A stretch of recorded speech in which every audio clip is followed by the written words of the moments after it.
मुजफ्फरनगर में भी आपको बता दें, सड़क हादसे पर मुख्यमंत्री योगी आदित्यनाथ ने मृतकों के परिवार वालों को 2-2 लाख रुपए आर्थिक मदद का ऐलान कर दिया है। साथ ही घायलों को 50-50 हजार की आर्थिक मदद देने के निर्देश भी दिए हैं। मुख्यमंत्री ने मृतकों के शव बिहार भिजवाने के लिए भी निर्देश जारी किए हैं। साथ ही आज सुबह है, दरअसल एक बेकाबू रोडवेज बस ने पैदल घर लौट रहे मजदूरों को कुचल डाला। इस हादसे में 6 मजदूरों की मौके पर ही मौत हो गई, जबकि 4 घायल हो गए। हादसे की सूचना पर मौके पर पहुंची पुलिस ने घायलों को इलाज के लिए अस्पताल में भर्ती करवाया। यहां से उन्हें मेरठ रेफर किया गया।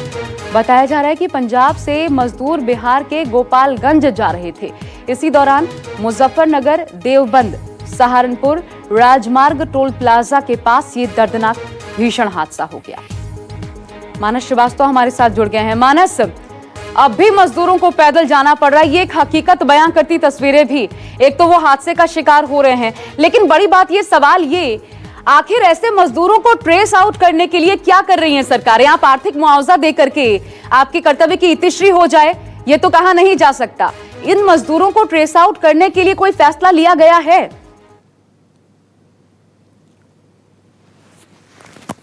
देखिए, 2 दिन पहले ही ये आदेश दिया जा चुका था कि किसी भी मजदूर को पैदल ना जाने दिया जाए। अगर कोई मजदूर कहीं जत्था पैदल जा रहा है तो उनको रोका जाए और उनके लिए कोई वैकल्पिक व्यवस्था की जाए ताकि उनको भिजवाया जा सके। इस तरीके के निर्देश दिए गए थे। लेकिन ये निर्देश आप देख रहे हैं कि न केवल उत्तर प्रदेश, देश के किसी भी हिस्से में इसका पालन नहीं हो पा रहा। उसकी एक बड़ी वजह यह है कि इन 45-50 दिनों में मजदूर हद से ज्यादा परेशान हो चुका है। उसको लगता है कि किसी न किसी तरीके से वो अपने घर, अपने गांव तक पहुंच जाए, क्योंकि बार बार इस तरीके के बयान भी सामने आते हैं मजदूरों की तरफ से। उनकी जो सोच, एक मानसिकता प्रदर्शित होती है कि अगर मरना ही है तो क्यों ना अपने घर जाकर के, अपने गाँव जाकर के ही मर जाए तो ज्यादा बेहतर होगा, कम से कम वहां अपने लोग तो होंगे। तो ये एक मानसिकता उनको खींच करके ले जा रही है और इसलिए पैदल चलने पे मजबूर है श्रमिक। कोरोना काल की विभीषिका का सबसे ज्यादा अगर किसी को नुकसान हुआ तो इन मजदूरों को ही हुआ है, जो कहीं ट्रेन पे मर जा रहे हैं, कहीं पटरियों पे कट के मर जा रहे हैं, कहीं पैदल चलते चलते दम तोड़ दे रहे हैं और कहीं इस तरीके के हादसों का शिकार हो जा रहे हैं। मुजफ्फरनगर का जो हादसा हुआ वो अनियंत्रित बस थी, उसने रौंद दिया।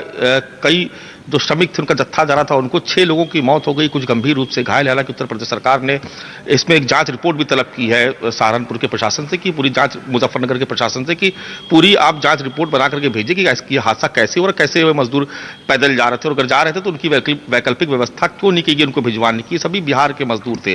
प्रशासन ने अपनी तरफ से, सरकार ने निर्देश दिया कि सभी घायलों का समुचित तरीके से इलाज किया जाए। लेकिन एक बड़ा सवाल यह है कि उत्तर प्रदेश के तमाम अलग अलग हिस्सों से, अलग अलग जिलों से मजदूर जो बिहार जाने वाले हैं, झारखंड जाने वाले हैं, बंगाल जाने वाले हैं, तो वो नेशनल हाईवे पकड़ना चाहते हैं। पश्चिमी उत्तर प्रदेश से एंटर कर रहे हैं और पूरा अवध का क्षेत्र पार करते हुए नेशनल हाईवे से, और उसके बाद उनको बनारस या गोरखपुर का रूट पकड़ना पड़ेगा और उसके बाद वो बिहार की सीमा पे पहुंचेंगे, फिर बिहार से झारखंड। तो सैकड़ों किलोमीटर का सफर है और ये मजदूर बेचारे मजबूर हैं इस सफर को तय करने के लिए, क्योंकि उनके पास कोई दूसरा विकल्प नहीं। निर्देशों से काम नहीं चलने वाला मानस। इन निर्देशों का कितना पालन हो रहा है ये भी देखना पड़ेगा। शुक्रिया आपका हमारे साथ जुड़ने के लिए।